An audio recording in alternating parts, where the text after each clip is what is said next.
كابتن مجدي عبد الغني. حسبي الله ونعم الوكيل فيه. يا نهار ابيض، بتحاسبن على طول. حاسبان دي حاجه. حسبي الله ونعم الوكيل فيه. ان شاء الله باذن الله ان شاء الله ربنا هيجيب لي حقه منه، هيجيب لي حقي منه في الدنيا باذن الله، وهشوفه قدام عيني وفي الاخره باذنك يا رب. ياه، ليه يا كهربا كل ده؟ عشان الموضوع العادي بتاعه هو عارف. بس الراجل طلع دافع عن نفسه معايا وقال انا ما. والله العظيم انا حسبي الله ونعم الوكيل فيه مليون مره، وربنا هيجيب لي حقي قدام دي كلمه عينيا. قاسيه جدا يا كهربا. انا بدعي عليه على طول. بتدعي عليه على طول؟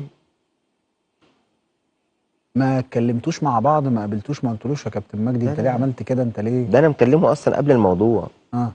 قال لي لا اطمن مفيش اي حاجه من الحاجات دي. قال لك اطمن؟ قال لي والله مفيش حاجه من الحاجات دي، انت عادك شيء. ظلمك ليه في سطر؟ ظلمني اللي هو وثق العقود اصلا. اه. العقد ممضي من زمان. العقد ده لونه غير اللون.